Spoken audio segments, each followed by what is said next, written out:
¿Qué tal? ¿Cómo están? Saludos a todos. Esta pregunta me ha suscitado, o sea, ¿podrán las clases a distancia reemplazar a las presenciales? Una primera reflexión global en torno al tema. Respecto a la gran revolución en curso que ha significado el desarrollo y difusión de la telemática en nuestra sociedad globalizada, hay mucha información y juicios que se originan en Internet.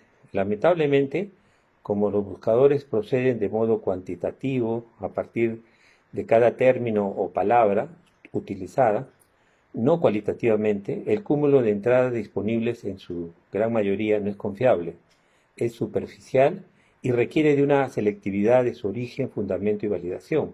En tal sentido, se habla de lo virtual desde una oralidad de la multimedia en lugar de buscar y acceder a la información científica disponible también en libros y fuentes físicas o virtuales, donde muchas de las falsas creencias se desvanecen por inconsistentes.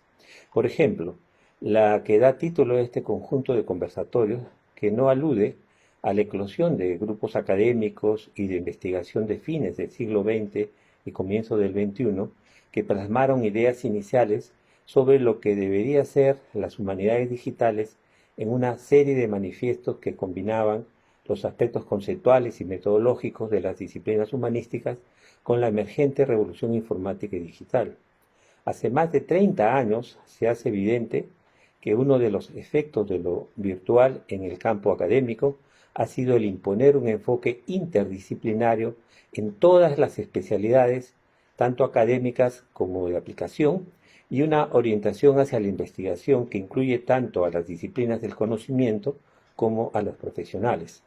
En tal sentido, la formación en ciencias humanas y particularmente en los estudios literarios hoy dialoga con los aportes de la biología de la mente, la neurociencia, la ingeniería neuromórfica, la sociosemiótica, la paleoantropología, la psicología cognitiva, etc. Un aporte consensual en este enfoque e interdisciplinarios, esencial para abordar el tema de la educación a distancia, es el del papel fundamental de la emoción o la afectividad en el aprendizaje humano. La revolución cognitiva, que significó la adquisición de la comunicación lingüística y simbólica en el Homo sapiens, frente a los otros homínidos superiores en el pasado, nos permitió, como especie, no circunscribir o limitar nuestras interacciones comunicativas a informar sobre sucesos, hechos o situaciones existentes en el entorno, sino a compartir información imaginaria, mitos, creencias, ficciones, etcétera. Esta cultura constituye nuestra memoria no genética, gracias a la cual conseguimos una diferencia evolutiva que nos ha permitido asumir el planeta como nuestro dominio. Las clases a distancia, asumidas por razones de emergencia ante la pandemia, deben entenderse como una medida transitoria y restringida que no pueden sustituir plenamente a las clases presenciales.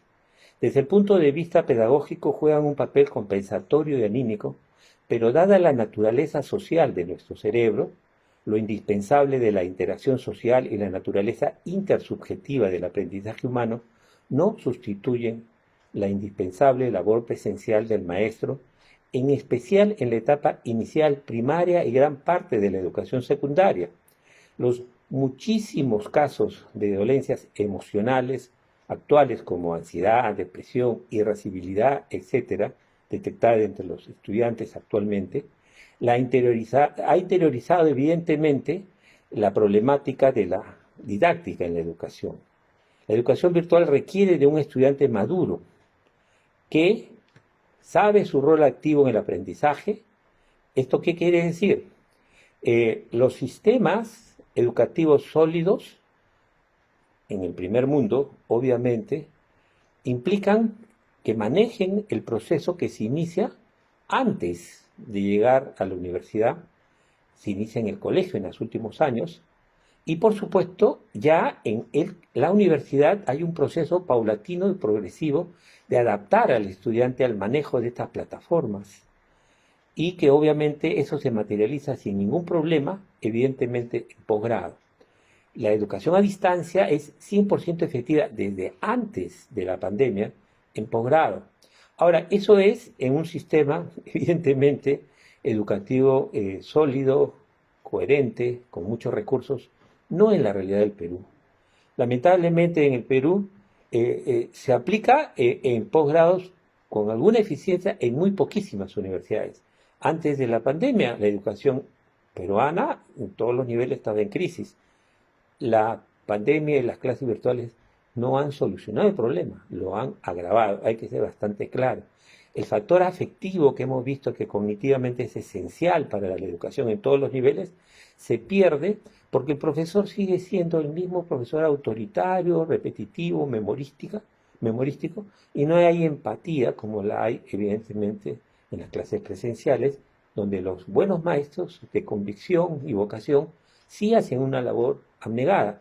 Ahora todos están atiborrados de trabajo porque hacer clases virtuales es más complicado que las clases presenciales y exige muchísimo más al profesor. Entonces la pregunta realmente no tiene mucho sentido si es que no lo contextuamos en algo que viene de más atrás. Desde los 90 ya se está discutiendo eso y no en base a la emergencia de la problemática y la improvisación. Eso es todo por el momento.